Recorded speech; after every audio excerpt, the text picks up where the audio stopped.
Warm welcome to the DPRK, the Democratic People's Republic of Korea.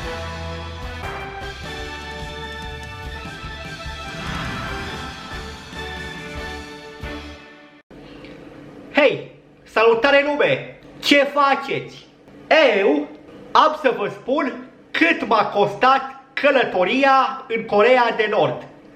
Așa că, dacă vreți să auziți cât costă să mergi în Coreea de Nord și cum ajungi acolo, atunci rămâneți în continuare pe recepție și nu schimbați canalul. În primul rând, ca să ajungi în Coreea de Nord, trebuie să treci prin China. Și ca să ajungi în China, ai nevoie de viză. Și pentru că mergi din China în Coreea de Nord și apoi te întorci în China și te întorci în țară, ai nevoie de o viză cu 2 intrări.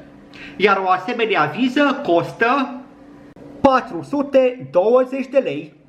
Bun, dar ca să obții viza, ai nevoie de un bilet de avion, bineînțeles. Eu am plecat în Coreea de Nord pe data de 22 septembrie, iar pe 21 septembrie am ajuns în Beijing. Iar biletul de avion mi l-am cumpărat pe data de 20 iulie, deci cu 2 luni înainte de plecare, de pe Momondo, site-ul de pe care eu întotdeauna îmi cumpăr biletele de avion, și am plătit suma de 495 de euro și 69 de cenți. Bun, deci am rezolvat cu biletul de avion, am rezolvat cu viza. Acum hai să vedem cum putem ajunge în Coreea de Nord, nu? Ei bine, foarte simplu. Există câteva companii care fac tururi în Coreea de Nord, iar eu am ales-o pe cea mai veche, cea mai bună, cea mai renumită, și anume Koryo Tours.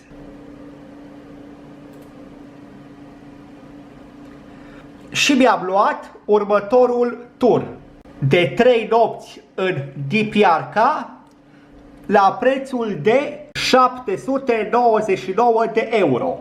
Bine că în total, de fapt, am plătit 882 de euro și 96 de cenți, pentru că pe lângă cei 799 de euro am mai plătit 50 de euro taxa pentru viză. Această firmă, Koryo Tours, s-a ocupat și de obținerea vizei și am făcut tranzacția printr-o companie numită Asia Bridge, care mi-a luat un comision de tranzacționare, bineînțeles, și am ajuns la totalul de 882 de euro și 96 de cenți. Pentru acești bani, firma Koryo Tours mi-a oferit totul în Coreea de Nord, adică transport cu trenul din Beijing în Pyongyang dus-întors, cazare 3 nopți, transport cu autocarul în interiorul Coreei de Nord la toate obiectivele turistice, cazare la cel mai tare hotel din Coreea de Nord, toate mesele incluse, o vizită la o berărie nord-coreeană cu o bere inclusă, vizită la metrou cu transportul plătit. Așa că acolo nu am mai cheltuit bani decât pe suveniruri. Dar acest lucru depinde de fiecare, așa că nu am să vă spun câți bani am cheltuit pe suveniruri, pentru că nu este relevant pentru acest video. Însă, în ultimul video dedicat călătoriei mele în Coreea de Nord, am să vă arăt ce mi-am cumpărat din Coreea de Nord și cât am plătit pe acele lucruri. Așa, ca să știți ce urmează. Ce nu a fost inclus în prețul excursiei a fost intrarea la spectacolul Mass Games The Glorious Country, care a costat 100 de euro. Așa că în total cât avem până acum? Hai să vedem. Viza 100 de euro, să zicem. De fapt, stați un pic, să nu uităm că viza o obții de la București. Eu până acolo am mers cu autocarul, am plătit 60 de lei dus, 60 de lei întors, deci 120 de lei în total. Nu am plătit pe cazare la București absolut nimic, pentru că am stat la un prieten, dar a durat 3 zile până am obținut viza. Am mers luni, am depus actele, joi am primit-o. În acest timp am stat în București, am cheltuit bani pe mâncare, pe băutură, dar nu mi-ai pus la socoteală. Deci hai să zicem așa, rotund, pentru viză 120, 540, parte 110 euro. Viza cu drumul așa, 110 euro să zicem rotund. Biletul de avion 500 de euro, 610 euro. Excursia efectiv în Coreea de Nord, 880 de euro, cu cât am zis până acum? 610 cu 880, 1490 de euro. Hai rotund, 1500 de euro. Atât costă o călătorie în Coreea de Nord.